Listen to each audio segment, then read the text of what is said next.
Arjun bore हो रहा था। उसकी उंगलियां लैपटॉप पर बेसब्री से टैप कर रही थीं। शुक्रवार की रात थी और उसका हॉस्टल रूम घुटन भरा लग रहा था। उसे इंटरनेट की दुनिया में खो जाना था। एक पॉपुलर वीडियो प्लेटफॉर्म पर स्क्रॉल करते हुए उसे एक लाइव स्ट्रीम दिखा। यह किसी सरकारी जगह का था। वर्दी में सीरियस लोग और स्क्रीन चमक रही थी। अर्जुन ने मजाक उड़ाया, बोरिंग। वो क्लिक करके हटाने ही वाला था कि टाइटल ने उसकी नजर खींची, live nuclear missile launch simulation. Arjun रुक गया। शायद इतना बोरिंग नहीं होगा। वो स्क्रीन के करीब गया। चैट में लोग मजाक कर रहे थे, लाइव स्ट्रीम कितनी फालतू है। अर्जुन हंसा। उसकी उंगलियां भी कुछ लिखने को बेताब थीं। उसने फिर से स्क्रीन पर देखा। सिमुलेशन अपने आखिरी पड़ाव पर था। एक काउंटडाउन लाल रंग में दिख रहा था। चैट में किसी ने लॉन्च कोड गेस करने को कहा। अर्जुन ने कुछ नंबर और लेटर्स टाइप कर दिए बिना कुछ सोचे। उसने एंटर दबाया। उसका कमेंट बाकी मैसेजेस में खो गया। अर्जुन खुद हंसा, बोर होकर। उसने लैपटॉप बंद कर दिया और दोस्तों के साथ स्नैक्स खाने चला गया, लाइव स्ट्रीम भूलकर। उसे क्या पता था, उसके कमेंट ने ऐसी घटनाओं की श्रृंखला शुरू कर दी है जो उसकी जिंदगी बदल देगी। उस रात जोर से दरवाजा खटखटाने की आवाज से अर्जुन की नींद खुल गई। उसकी आंखें अचानक खुलीं और उसने महसूस किया कि कुछ गड़बड़ है। यह कोई सामान्य रात नहीं थी। वो बिस्तर से उठा। उसका कमरा नींद से धुंधला था। उसने अपने चारों ओर देखा। हर चीज धुंधली और अस्पष्ट थी। उसे समझ नहीं आ रहा था कि क्या हो रहा है। बाहर 2 मिलिट्री वर्दी वाले आदमी खड़े थे, चेहरे गुस्से से भरे हुए। उनके चेहरे पर एक अजीब सी कठोरता थी जो अर्जुन को और भी डरा रही थी। अर्जुन का दिल तेजी से धड़कने लगा। उसे लगा जैसे उसका दिल उसके सीने से बाहर निकल जाएगा। उसने कभी ऐसा डर महसूस नहीं किया था। उसने कभी किसी को इतना सीरियस, इतना डरावना नहीं देखा था। उन सिपाहियों की आंखों में एक अजीब सी चमक थी जो अर्जुन को और भी बेचैन कर रही थी। उन्होंने अर्जुन को तुरंत अपने साथ चलने को कहा। उनके आदेश में कोई नरमी नहीं थी, बस एक कठोरता और आदेशात्मकता थी। डरा हुआ अर्जुन बस इतना ही पूछ पाया, क्यों, क्या हुआ है? उसकी आवाज कांप रही थी, जैसे उसे खुद पर भी विश्वास नहीं हो रहा था। सिपाहियों ने कोई जवाब नहीं दिया। उनकी चुप्पी किसी भी जवाब से ज्यादा डरावनी थी। अर्जुन को लगा जैसे उसकी हर सवाल का जवाब उस चुप्पी में छिपा है। वे उसे हॉस्टल से बाहर एक जीप में ले गए। जीप की ठंडी धातु की सीट पर बैठते ही अर्जुन को एक अजीब सी ठंडक महसूस हुई। रात का माहौल तनाव से भरा था। चारों ओर अंधेरा और सन्नाटा था जो अर्जुन के डर को और भी बढ़ा रहा था। अर्जुन का दिमाग तेजी से चल रहा था। क्या गलत किया है? क्या यह कोई गलती है? उसने अपने पिछले कुछ दिनों को याद करने की कोशिश की, लेकिन कुछ भी समझ नहीं आ रहा था। वो इस बुरे सपने से जागना चाहता था। उसे लगा जैसे यह सब एक बुरा सपना है और वह किसी भी पल जाग जाएगा, लेकिन जीप का हिलना और सिपाहियों के कठोर चेहरे बता रहे थे कि यह सब सच था। यह कोई सपना नहीं था, यह उसकी हकीकत थी। वे एक सुरक्षित जगह पहुंचे जिसके बड़े बड़े गेट देखकर अर्जुन कांप गया। गेट इतने बड़े और भारी थे कि अर्जुन को लगा जैसे वे उसे हमेशा के लिए बंद कर देंगे। उसे अंदर ले जाया गया। उसके पीछे दरवाजा बंद हो गया। दरवाजे की आवाज ने अर्जुन के दिल की धड़कन को और भी तेज कर दिया। आवाज सुनसान हॉलवे में गूंज रही थी, उसके डर को बढ़ा रही थी। हर कदम पर उसे ऐसा लग रहा था जैसे कोई उसे देख रहा है। उसे गलियारों के भूल भुलैया से ले जाया गया। हर मोड़ पर उसकी बेचैनी बढ़ रही थी। हर मोड़ पर उसे ऐसा लग रहा था जैसे वह कहीं खो जाएगा। आखिरकार वे अपनी मंजिल पर पहुंच गए। एक छोटा बिना खिड़की वाला कमरा। कमरे की दीवारें इतनी करीब थीं कि अर्जुन को घुटन महसूस हो रही थी। अर्जुन को अंदर धकेल दिया गया। दरवाजा जोर से बंद हो गया। दरवाजे की आवाज ने अर्जुन के दिल की धड़कन को और भी तेज कर दिया। वो अकेला था, एक ऐसे बुरे सपने में फंसा हुआ जिसे वो समझ नहीं पा रहा था। उसे नहीं पता था कि आगे क्या होगा और यह अनिश्चितता उसे और भी डरा रही थी। कमरा खाली और ठंडा था, एक तेज लाइट बल्ब से रोशन। दीवारें नंगी और बेरंग थीं, जैसे किसी ने जानबूझकर हर रंग और जीवन को चूस लिया हो। फर्श पर हल्की सी धूल की परत थी जो इस बात का संकेत थी कि इस कमरे का इस्तेमाल बहुत कम होता है। बीच में एक स्टील का टेबल और कुर्सी थी जिसकी परछाई दीवारों पर पड़ रही थी। टेबल पर कुछ खरोंचे और दाग थे जो इस बात का संकेत थे कि यहां पहले भी कई बार पूछताछ हो चुकी है। कुर्सी की स्थिति ऐसी थी कि बैठने वाला व्यक्ति सीधे दरवाजे की ओर देखे। अर्जुन कुर्सी पर बैठा था, कांप रहा था। उसकी आंखों में डर और अनिश्चितता थी। उसके हाथों की उंगलियां टेबल के किनारे को कसकर पकड़ रही थीं, जैसे कि वह किसी भी समय उठकर भाग जाना चाहता हो। उसे ठंडा पसीना आ रहा था। उसकी सांसें तेज और अनियमित थीं और उसके माथे पर पसीने की बूंदें चमक रही थीं। हर गुजरते पल के साथ उसकी बेचैनी बढ़ती जा रही थी। इमारत की हर आहट से उसका दिल तेज हो जाता था।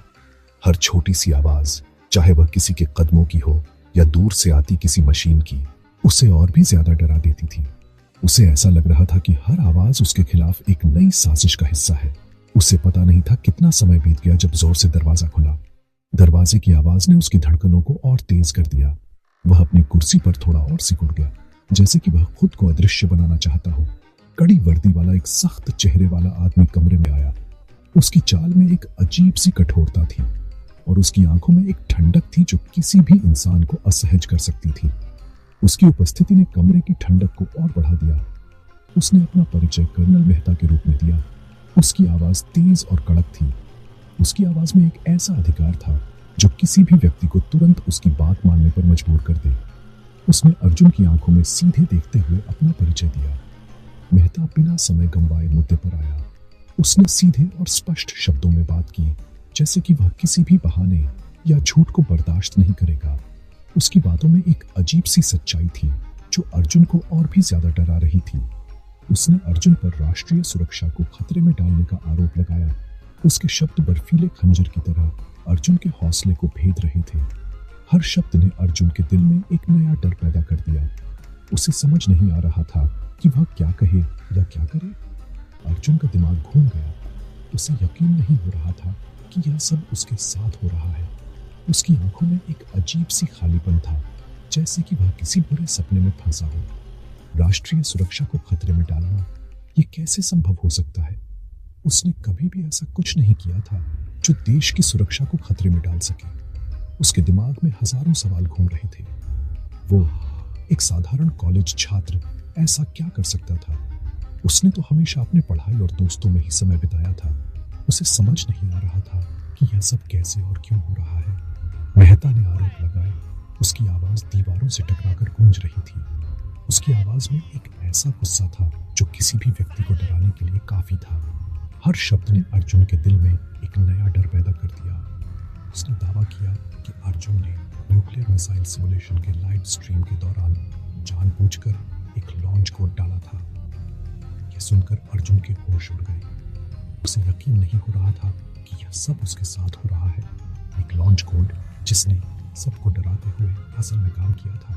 यह सुनकर अर्जुन के दिल की धड़कनें और तेज हो गई। उसे समझ नहीं आ रहा था कि वह क्या कहे या क्या करे। अर्जुन हैरानी से उसे देखता रहा। उसकी आंखों में एक अजीब सी खालीपन थी, जैसे कि वह किसी बुरे सपने में फंसा हो। उसे यकीन नहीं हो रहा था कि यह सब उसके साथ हो रहा है। यह कोई बुरा मजाक होना चाहिए। उसने सोचा कि शायद यह सब एक गलतफहमी है, लेकिन मेहता की आंखों में जो गुस्सा और सच्चाई थी, उसने उसे और भी ज्यादा डरा दिया। उसने समझाने की कोशिश की, उन नंबर और लेटर्स के बारे में बताया जो उसने बोरियत में टाइप किए थे। उसने कहा कि वह सिर्फ मजाक कर रहा था और उसे नहीं पता था कि यह सब इतना गंभीर हो जाएगा, लेकिन उसके शब्द उनके अटल संदेह के सामने खो गए। मेहता की आंखों में एक अजीब सी ठंडक थी जो किसी भी व्यक्ति को असहज कर सकती थी। अर्जुन को समझ नहीं आ रहा था कि वह क्या करे या क्या कहे। दिन पूछताछ में बीत गए, हर एक पिछले से ज्यादा कठिन। हर दिन एक नई चुनौती लेकर आता और अर्जुन की सहन शक्ति की परीक्षा लेता। अर्जुन ने अपनी कहानी कई बार दोहराई। उसकी आवाज भारी होती गई। उसकी उम्मीद हर बार कम होती गई। हर बार जब वह अपनी कहानी सुनाता, उसकी आंखों में थकान और निराशा साफ झलकती। लेकिन अधिकारी अभी भी नहीं माने। उनके चेहरों पर संदेह की लकीरें और गहरी हो गईं। उन्होंने एक युवा लड़के को देखा जिसके पास टेक्नोलॉजी है, जो अपने कंप्यूटर के सामने घंटों बिताता है। एक युवा लड़का जो अपना समय डिजिटल दुनिया में बिताता है। उसकी उंगलियां कीबोर्ड पर नाचती है और उसकी आंखें स्क्रीन पर टिकी रहती हैं। उन्होंने एक संभावित खतरा देखा, एक ऐसा व्यक्ति जो डिजिटल दुनिया में माहिर है, कोई ऐसा जो कुछ की स्ट्रोक से उनके देश को तबाह कर सकता है। एक ऐसा व्यक्ति जो अपने ज्ञान का गलत इस्तेमाल कर सकता है। जब अर्जुन को लगा कि वो टूट रहा है, उम्मीद की एक किरण दिखाई दी, एक छोटी सी रोशनी जो अंधेरे में चमक रही थी। एक महिला जिसके चेहरे पर चिंता थी, पूछताछ कक्ष में आई। उसकी आंखों में एक अलग सी चमक थी। उसने अपना परिचय माया के रूप में दिया। उसकी आवाज में एक आत्मविश्वास था, एक साइबर सिक्योरिटी एक्सपर्ट जिसे स्थिति का आकलन करने के लिए लाया गया था। उसकी नजरें हर छोटी से छोटी जानकारी पर थीं। दूसरों के विपरीत माया ने धैर्यपूर्वक सुना। जब अर्जुन ने अपनी कहानी सुनाई, उसकी आंखों में एक समझदारी की झलक थी। उसकी आवाज थकान और निराशा से भरी हुई थी। हर शब्द में उसकी पीड़ा झलक रही थी। उसने उसके चेहरे, उसके बॉडी लैंग्वेज का अध्ययन किया, धोखे के किसी भी संकेत की तलाश में। उसकी आंखें हर छोटी से छोटी हरकत पर थीं। इस कठिन समय के बाद पहली बार अर्जुन को लगा कि कोई उसे सुन रहा है। उसकी आंखों में एक नई उम्मीद की किरण जागी। माया का शांत व्यवहार और उसके सोचे समझे सवालों ने पूछताछ कक्ष के दमनकारी माहौल में थोड़ी राहत दी। उसकी उपस्थिति ने कमरे में एक नई ऊर्जा भर दी। उसने उसके दावों को खारिज नहीं किया, बल्कि उन्हें गंभीरता से लिया। उसकी आंखों में एक विश्वास की झलक थी, बल्कि गहराई से जांच करने का फैसला किया, उन घटनाओं को समझने के लिए जो इस डरावनी स्थिति का कारण बनी। उसकी हरकतों में एक दृढ़ता थी। जैसे ही माया ने डिजिटल जानकारी की समीक्षा की, उसकी आंखों में एक नई चमक आई। हर डेटा पॉइंट उसके लिए एक नई कहानी कह रहा था। हर की स्ट्रोक और हर ऑनलाइन बातचीत का विश्लेषण किया। उसकी नजरें हर छोटी से छोटी जानकारी पर थीं। अर्जुन इस उम्मीद से चिपका रहा कि वही उसका नाम साफ करेगी। उसकी आंखों में एक नई उम्मीद की चमक थी और उसके दिल में एक नई आशा।